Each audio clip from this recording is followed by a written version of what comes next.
we should limit the use of the V8s in Accra.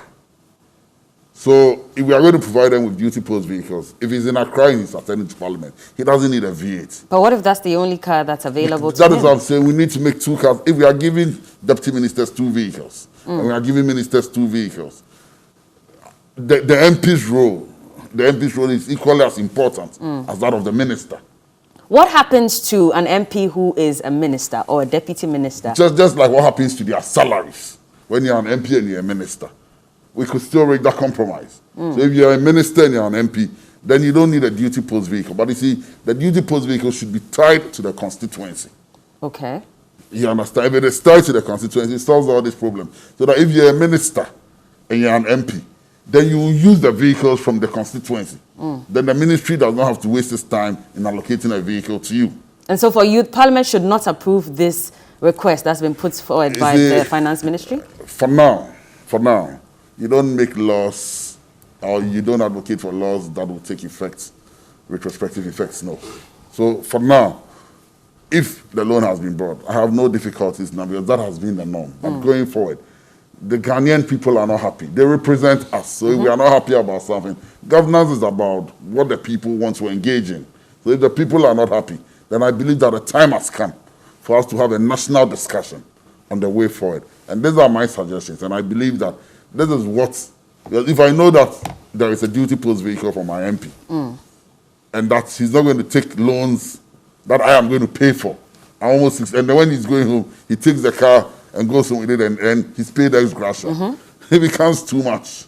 And that's the concern, because, and that's why I asked you earlier that Honorable Murtala Mohammed says that the $28 million is a little too much to be providing loans. If you divide it, it's about $101,000 per minister. And he thinks that that's quite on the high side. The 28 million is meant for vehicles for MPs and Council of State members. So the MPs are everybody's being given 100,000. If you look at the numbers, that's what it comes to. But you see, Bella, I'm happy to subscribe to the position that Pablo has put across. That government should provide vehicles? Absolutely. Because under the present arrangement, MPs pay 11.2 million of the 28 million. Okay. Under his proposal, MPs pay 0 and government pays back all the 28 million. But as it stands now, MPs are paying what? That's about 40%? Absolutely. Okay. And government pays the 60%? Yes. And so if we say that, and I agree. And wait, do you keep the car after your tenure? No. Okay. I don't have a problem at all. It's a duty post vehicle. So anybody who comes, so government will not have to spend, because the average lifespan of a Land Cruiser should be a minimum of about 10 years. 10 years, that exactly. Is if we take care of it well. But that's so what I'm over asking. 2 parliaments, we can have 1 Land Cruiser serve 2 MPs. But that's what I'm asking, that no at the moment, you are paying just about 11% of the loan. Is that what 40%. You're saying? Oh, sorry, I mean 11 million, about 11 million Ghana cedis. That's 11.2 million. And at the end of your tenure, you keep the car? Yes, you get to keep the car. So then it's still at the detriment of the state because they pay 60%. You can do the math. If government purchases the vehicles, government is paying for the insurance, which I pay. Government is paying for the maintenance cost, which I pay. Government is going to provide for the fuel, which I pay. And so we can do the math. Indeed, at that time, when this policy was rolled out, the only reason why MPs were asked to make a contribution was because we all said that the state could not afford to pay for all cars for all MPs. So if we got into the point where the state is in a position to pay for vehicles for all MPs, by all means, let's proceed on that path. But then again, you hear people argue that, why are you providing them vehicles when you can use the same money that you providing the vehicles to fund other critical investment in the country? So it tells you right there that the funds itself, is an expense to the state, the entirety of it.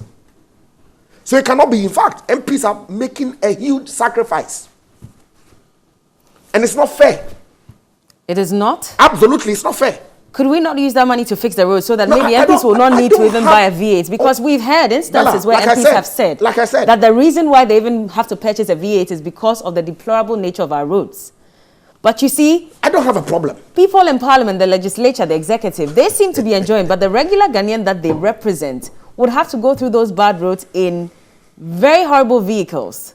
And nothing has been done over the years. Our roads are horrible, especially in the rural areas. Roads are not being done.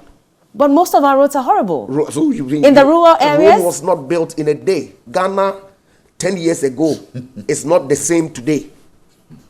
Okay? Okay. Every year, roads are being constructed. Yes, it's the size of your public purse that will determine the rate at which you go.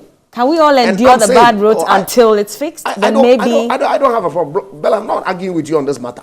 I'm not arguing. I'm just asking you questions that a regular Ghanaian would ask. That MPs who are also public officers should be given the same conditions as the other arms that enjoy these perks for the work that they do. Like he said, tools to enable you perform your functions. Then I'm prepared to save my 40% of the loan. Of course, I can use that to purchase a vehicle if I want. Because I'll have a duty post vehicle that can take me to Secondary and back. $40,000 is the 40%. Can buy me a decent car. So why are you buying that? So I don't have a problem at all. So let's proceed on that path. Where and then we'll see whether the cost to the state ultimately will not far exceed what the present arrangement is. But is it about time that everybody who serves in government experiences the hardship that the regular Ghanaian experiences, so that if you're applying that deplorable road, it will remind you of the need to want to fix it? Because we see, and you see, and it's a question I asked last week, that for a lot of young people, they think that going into politics is an avenue to enrich themselves. Because they see MPs who hitherto didn't have these vehicles in a year, have V8s, are riding in all these luxury cars, and so they assume that this is the only way I can make money. So let me also go in there. But riding and so we're given that false perception. Riding in a V8, it doesn't mean what does it mean? Well, maybe for you it doesn't mean, but for that regular person in that village who has only a bicycle and sees his MP coming into the constituency in a V8 and all of that, he might think that then maybe politics is the way to go. Look at former appointees. Nobody is stopping anybody from putting up themselves to serve the people. No, but Bella, that perception is even wrong, because when people leave governments and you see them after some time, you begin to appreciate it, that it's not all rosy like we make it look. And the reality is that I've served in government before, and it's difficult. I'm communicating to the Ghanaian people. So, but the truth is that anybody with that perception, yes, some people have gotten into government and stolen money that you cannot run away from. So overnight, you've seen transformations. But the reality is that it is not all rosy in government when you leave. So you meet former MPs, and when they even tell you this person is a former MP, you don't want to believe it. Because there are harsh conditions. And you see, immediately you assume a front row in politics, especially an MP, a DC, or a minister. The pressure. Our cultural settings are such that everybody begins to depend on you. It's a difficult situation. We need a national conversation as to how we are going to look at our public officials. If we don't, and we are part of the problem, the way we carry ourselves when we assume office, the way we communicate, the way we talk, we create an impression that it's all good. But in reality, it is tough. Really tough. How tough is it? What makes it so tough? Extremely. What makes it tough? We want to know. Bella, if you're in government, there are a few things that comes to you. So you're able to sustain. But I know people take their ex gratia and use it all in settling debts. I have colleagues who went into government well off, left government and are worse off. These are the realities of life. I'm not here to hold or speak for MPs or any, but these are realities that we should all have our minds to. And the kind of pressure we put on our politicians from society is what is our being. And we need a rethink. We need a reorientation as to what the person can do and what he cannot But do. who puts that pressure on them? Is it not I said, based on as promises? I admitted it, that Okay. we cause it because of the way we communicate and the kind of things we say when we are looking for power. Like the way Nanado went promising the heavens and now. Pablo, nobody goes out there. You had to bring campaign. his name in. Look, nobody goes out there to campaign. Every party promises. Telling people that vote for me when I come out, pay your medical bills and your school fees. That is and not what I'm stuff saying. like That's that. not There are what I'm people who say those That is not things. what They I'm say, talking I'll about. fix your road. I will do But of course- all kinds of things. But of when course, they know it- that it- is not it their is- duty. No, of course, MPs lobby for roads. MPs lobby for infrastructure projects to their constituencies. But they don't build the roads. Of course, no, but of That's course, the it's duty the of state. the assembly, yeah. It's right? the state that It's builds the roads through ministries, departments, and agencies. Agencies. But MPs help. Okay, I don't have to sit here and tell you the kinds of things that and places that we have to go to get Efian Kwanta, for example. And beg for Okay, projects. absolutely. So MPs do it. Yes, if there are no roads in your constituency, you write letters, you visit the minister's office, you ask questions even on the floor of Parliament. you ask questions. What are you doing this? And it When gets are you done. bringing this? And How Okay, so many? if you promise that, look, vote for me when I go, I'll go and lobby for roads to be done.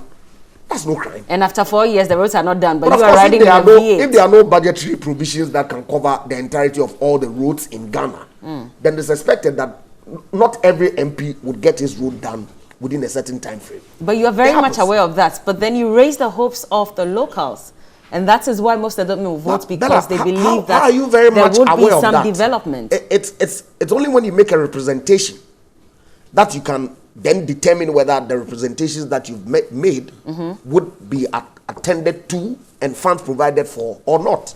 But that's why I'm asking that. So if you've made that promise and 4 years down the line, you're riding in a V8 into these constituencies and they are not seeing any form of development like you promised them, how are they supposed to feel?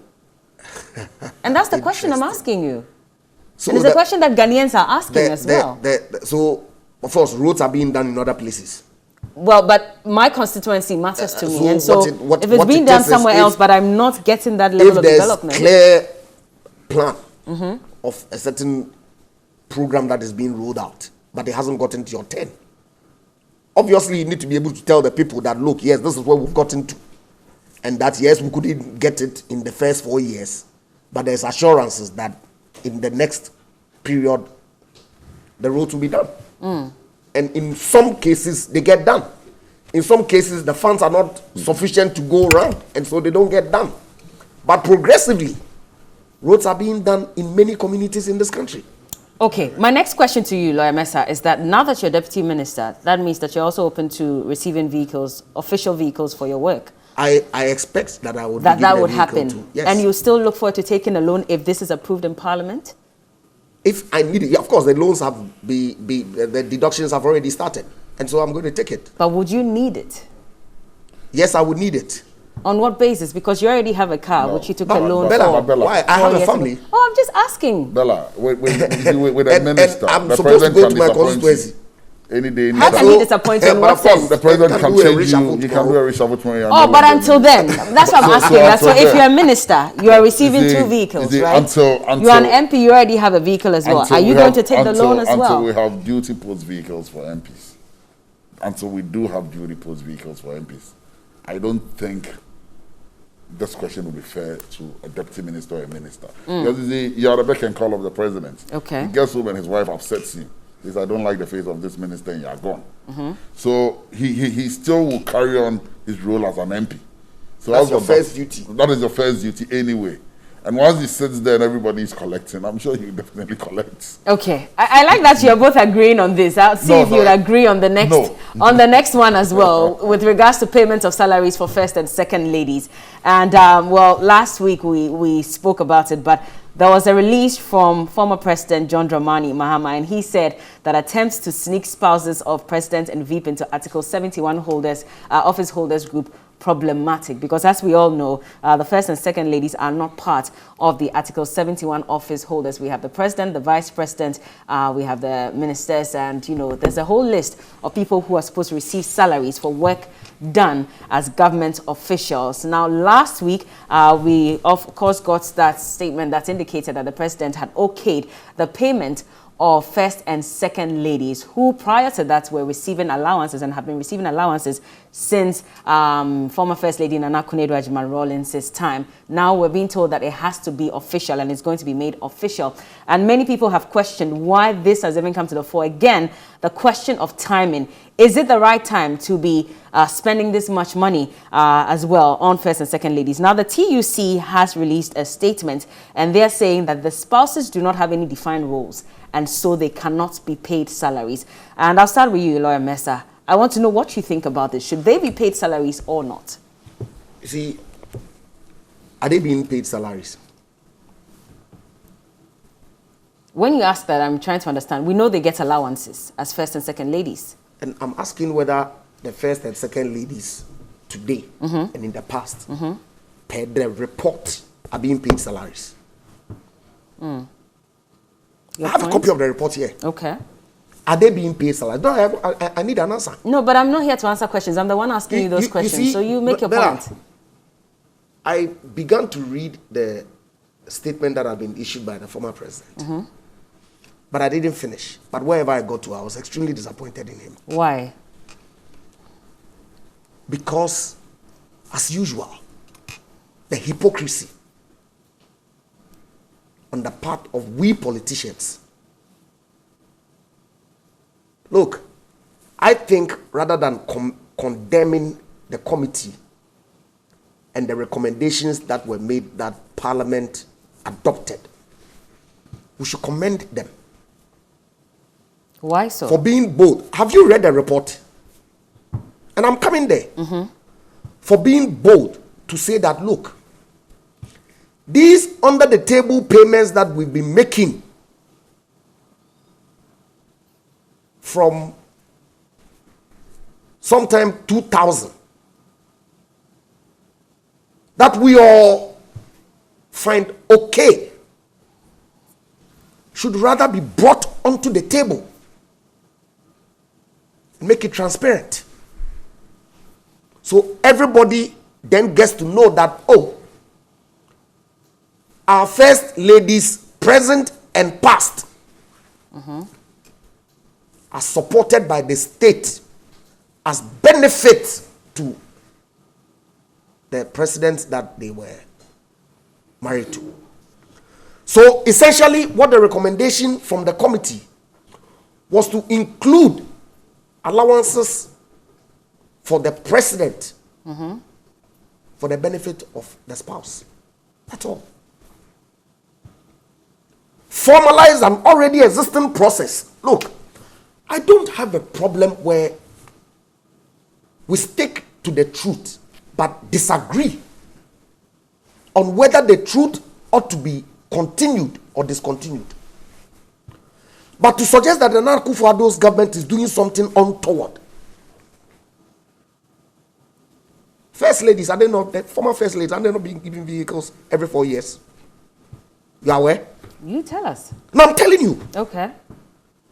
Did Mrs. Lordina Mahama, she didn't receive hers? The wives or spouses of the former president, they have not? I don't have a problem. We can say, hey, no. Well, now that we know, stop. No problem. But the process that, and I've read the honest, candid statement that was put out by Nana Akufo-Addo.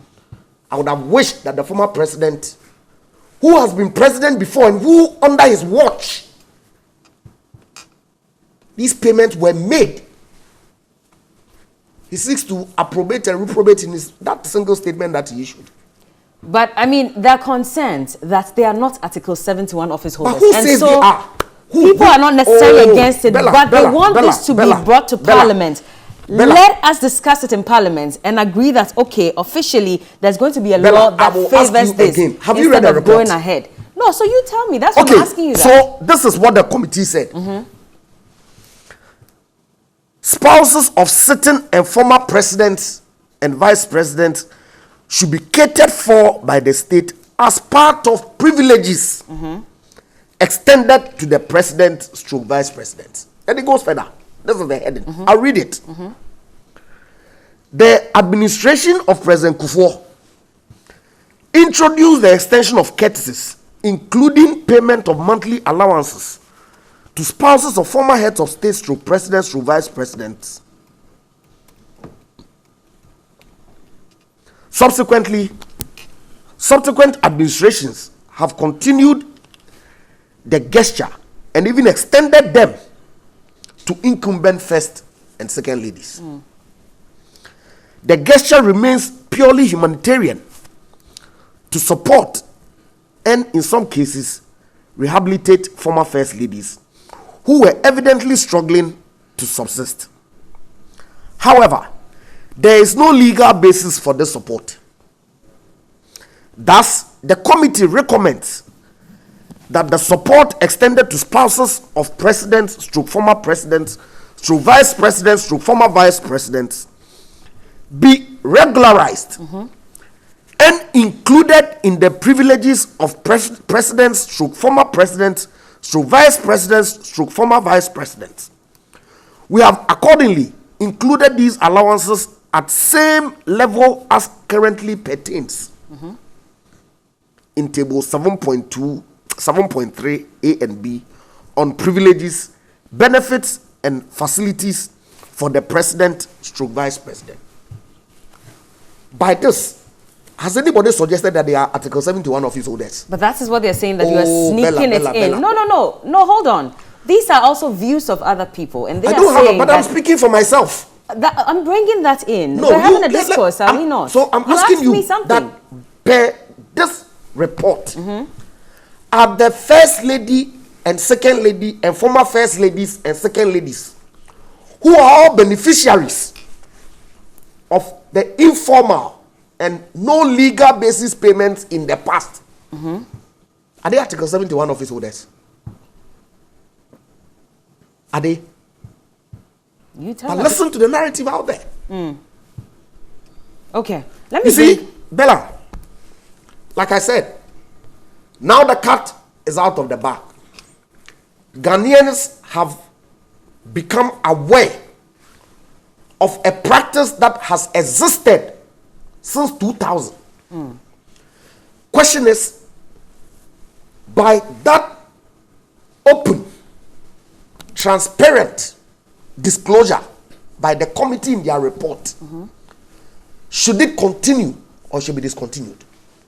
But to suggest that somebody has sneaked something in, is it factual? Okay. Is it borne out by the content of the report? Okay. Get Mr. Mahama. as Land on usual. this so I can bring George in, please. He thinks that, public sentiments. So let me take advantage to advance my political cause. When your wife, the former first lady, whom I respect so much, has been and is a beneficiary of the policy. And I heard my good friend Roxanne suggest that executive action is okay when government policy is to pay former first ladies and first ladies under the table. But if it's come up and is brought onto the table, then that becomes a constitutional illegality. Oh, really? Okay. Let me bring George in so that he responds. Are we really serious? Let George respond to some of these issues because, well, Lawyer Mesa says that they are not sneaking it in, clearly based on what the Emolument Committee said in its report. I'm surprised my senior here will make that assertion. It was obviously sneaked in. You see, Bella, to equate the first lady and then the second lady to that of a minister, of a cabinet minister's position, and be paid based on their pay structure. Let's get an understanding of what an allowance is and what they are seeking to do now. Mesa is just only playing legal gymnastics with words. Oh, really? That is exactly what he's Lawyer, doing. please hold on. That Let is him also land. that is exactly what he's doing. How so? And I'll tell you why. Mesa knows what Article 108 of our Constitution says, that when you want to draw funds from the consolidated fund, if you want to charge anything to the consolidated fund, you bring a bill before Parliament or a motion to Parliament, and then it's debated by the people. By the people means our representatives in Parliament. And then we can agree. over the years, and let me also state that this is the first time that first and second ladies are being paid back pays. That money has not been paid to Madam Lordina Mahama, but Madam Rebecca Akufo-Addo has accepted and collected hers. Samira Bawumia has collected hers. What is ex gratia in itself? What is ex gratia? When salaries are reviewed, there is a portion of it that is calculated based on certain months that you've served, and those monies are paid to you. As we speak today, those monies have been paid to Rebecca Akufo-Addo and Samira Bawumia. You have evidence of that? Oh, it's been paid, even from the TEC's statement. It's been paid. And last week, I served notice that we're also going to go to court. The monies has been paid. So the first time in the history of this country that salaries are being paid, and let's not equate it to allowances. Bella, every year when the budget is passed, some allocation is made to the office of the president and then the vice president. As part of that, some allocation is made out of the office of the president's allocation and that of the vice president to the office of the first lady and the second lady. And that is where those allowances are paid to them. What are the allowances for?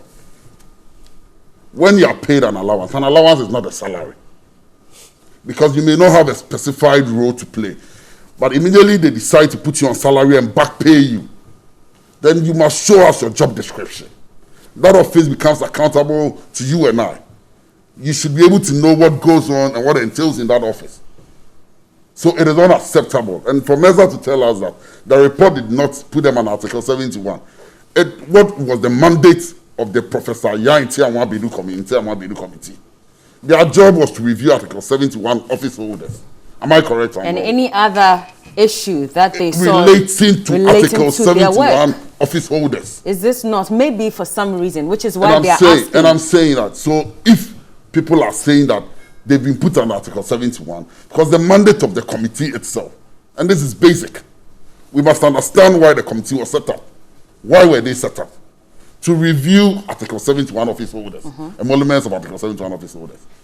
Is the first lady an Article 71 office holder? But that's what Lawyer Mess is saying, and based on the report as well, we're thinking that... So that answers the question of David. The committee says that we are not saying that they are Article 71 holders per se. Bella, so then they have no business. So that is why Article 108 becomes relevant here. Do you understand? That is why Article 108 becomes relevant here. That if you want to draw funds from the consolidated fund, because where are they charging this money to? To the consolidated fund, of course. So if you want to draw funds from it, then lay a bill before Parliament. Put a motion before Parliament.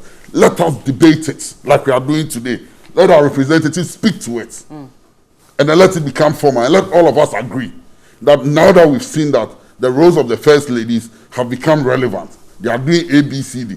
Let's give them a job description. Let's know exactly what they are doing. But for you to sit here and say President Mama is being hypocritical, it's a bit unfortunate. You know why? Because what President Akufo-Addo has done is untold. A sitting president who is a lawyer who understands the rudiments of the law has no business doing this. Lawyer, but this went before Parliament. You see, and Parliament also voted in favor of it, did they not? You see, and so that's the other concern, that why wait now that the president has also said since he voted, I'm going ahead with this, now you're raising objections. In that parliament, we had 106 members of Parliament. Our voices, no matter how loud they will be, the majority always have their way. And that is exactly what has happened. And I heard my senior Roxanne Dofiamek was speak and say that even the minority chief whip voiced it out. The minority was against it. But you see, you're right. The minority chief whip, so that doesn't represent the entire minority necessarily. But if our chief whip speaks against something on the floor, certainly. Is that a representation of course, yes. The entire of course, minority? Yes. Of course, yes, Bella. Of course, yes. But you see, let's even grant it that Parliament has passed it. When Parliament passes bills and laws, until it's assented to by the President, it has not crystallized. It only crystallizes and becomes law so this when is it's assented. When it's assented to by the President. Did the President give executive approval to it? Yes. That is how come it's being paid. If the President has said no, this thing cannot happen, it is wrong. It is against the spirit and letter of the Constitution. I don't think this would have happened. But the Akufo-Addo president, who are so happy and glad that his wife must be paid salary. But in reality, let's come and evaluate the role of the first ladies. and the role of the second lady. What exact job are they doing for the people of this country? What is their role? What is their job description? Have the state given them one? Why should my taxes be paid to them? And you see, the timing is also critical. When you've introduced so much nuisance taxes, burdening everybody because of COVID, and you're comfortable paying your wife about 4.5 million Ghana cedis in back pays and what have you, what President Kufuor has done is that now first ladies are entitled to ex gratia. It is not just about allowances. We've gone past the debate of allowances. But even allowances, some of your members are saying that we should not have even been paid allowances at all. No, as for allowances, I have a difficulty because, for instance, the wardrobe of the first lady must be catered for because occasionally she will escort the president to international conferences. You cannot put your first lady out looking all scrappy and badly dressed. So those are the things that allowances goes to support. What about these charity events that they hold and all of that? You see, that is why they are paid allowances, because there is no job description to it. It is at their beck and call. They decide they want to do this and they do it. Nobody forces them. The state has not given them any laid down rules or job description that in the morning when you get up, you are in charge of this charity. Nothing like that has been done. So they do it at their beck and call. Who said there are no perks from what they do? Who says that they don't enjoy the perks of what the office they hold? You know what it means to be the president's wife? You know what it means to be the vice president's wife? But if we're making it official, does it not give us all the opportunity to know exactly what is given to the first lady and the second lady? If we want to make it official, then let's do things properly. And that is why I have a problem with President Kufuor, because as a lawyer, he knows what the law prescribes him to do. Okay. Let me read messages quickly and then I'll bring Andre Japamesa in. Let's see what our viewers are also saying. Well, so first one, Bella, I give up on this nation. As a teacher, I've used my motorbike for 10 years now. I do like 1.5 hours every day to the village I teach. Very bad roads. I can't even afford a new common motorbike after teaching for 10 years. It's a sad thing. Since last week, I've decided not to kill myself anymore. Never. They can buy themselves private jets and sell Ghana for their spouses. We don't care anymore. Never will I vote in this country again. Now, Walanyo and Akwetia says, initially, I was opposing the loan gunmen to purchase the vehicles for honorable MPs. But after, loan given to purchase the vehicles for honorable MPs. But after listening to MPs, I feel pity and I get convinced that they really deserve it because it's not a freebie to them. Today is my birthday. Well, mind you, government is paying 60% of that loan, by the way. From Eliasu Tamale, the MPs can buy their own vehicles. They must be allowed to procure their own vehicles with some tax exemptions or incentives. The public purse is overstretched for the government to buy them vehicles. Ministers don't keep the official vehicles after their tenure of office. We can't contain the Buhaha if they are asked to park their vehicles after their tenure or exit from parliament. Kudos to Dr. Efriye, Akoto Efriye, a great minister, and Nana Komia. Happy birthday to Walanyo in Akwetia. Okay. Good morning, TV3. Why should MPs be given car loans? Now, I know our leaders are lying to us about our economy. To the Deputy Energy Minister in the studio, he has not said anything in support of the country, only things that benefit him and his party. I'm very much disappointed in him. I'm sure they're saying that maybe your wife will also receive salary as an MP eventually. That's only for the first and second ladies, as per the discussion we're having, by the way. Prince Henry from Kuforidia says, good morning, Bella. I'm asking all teachers, nurses, civil servants to demand from their spouses to be paid the moment government starts to pay the first and second lady. Civil servants work for more than 30 years and will go home with less than 30,000 Ghana cedis. The injustice in the country is becoming unbecoming. We're equal before the laws of our beloved country, Ghana. Good morning, Bella. Satan understands the language of God's power. We're empowered to serve and not to sit down seeking for whom to lord over. Why on earth do we pay first and second ladies of the Republic? Why do we buy brand new cars for Council of State members while the V8 are still available for them to use? Don't we have state cars? Let's be realistic and think about the future generation. That's from Triddles. Good morning, TV3. What is the lawyer talking about?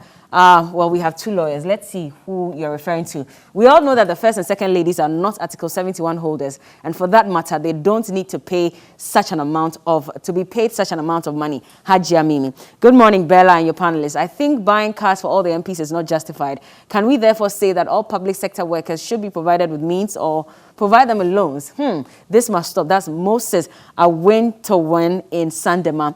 Good morning, TV3. If $28 million loans to MPs and Council of State members for vehicles and government to pay 60% is not a problem, then salaries for first and second ladies should not pose any problem. This is a president with vision, and it takes only a technical eye to see the wisdom of what he's doing. That's from Adam Swale in Tamale. And good morning, Bella. This car loan, there's a road in my hometown that is from Amfuega to Denui, precisely North Dai constituency. This road has been in the budget since '92, and nothing has been done about it. Only God knows how many times it has been awarded. That's Della from Ho. Loemesa, you can take the floor now. Bella, you see, it's pretty disingenuous to suggest that the president approved this for his spouse. Because you and I know, and Pablo here knows very well, what the procedure in approving the Article 71 benefits are contained in the Constitution. It says that the executive approves the conditions of members of parliament, and then members of parliament approve that of the executive. And when parliament approves any motion by way of resolution, that is not law. That is what it is. It's a resolution of the Parliament of the Republic of Ghana. So let's stick with the facts and be candid with the discussion, because it helps. I'm saying that we can disagree. I don't have a problem. After all, why? We are not equal. We see things differently. But I'm saying that let's be truthful with the facts. Okay? Now, to suggest that paying allowances, which is also charged to the consolidated fund, because every appropriation that is made to the office of the president is coming from the consolidated fund. It's okay. But formalizing it is wrong. It beats me. Why? What are allowances? Is it not a quantum of money that is provided to an individual for whatever? And what is her salary? Is it not a quantum of money that is provided to individual for some work done? For some That, work. So that money I'm saying that is channeled to the president. I'm coming back to the report. For some work done. If you look in the table, the payments to the spouses is a line item on the conditions of service of the president and the vice president, and it's been extended to former presidents and former first ladies and former second ladies.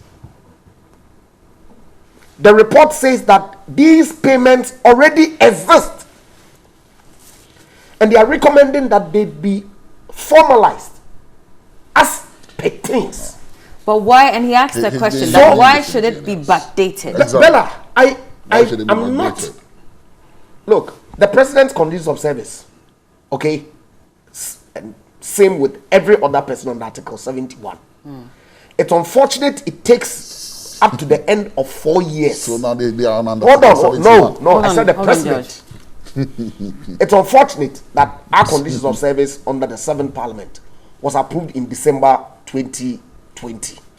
Indeed, I was at the committee of the whole meeting where we all indicated that it would be good for that committee to be set up early so that they come out with their recommendations early and approved early, at the very latest by the end of the first year, so that Ghanaians know what their members of parliament and the persons on Article 71 are benefiting.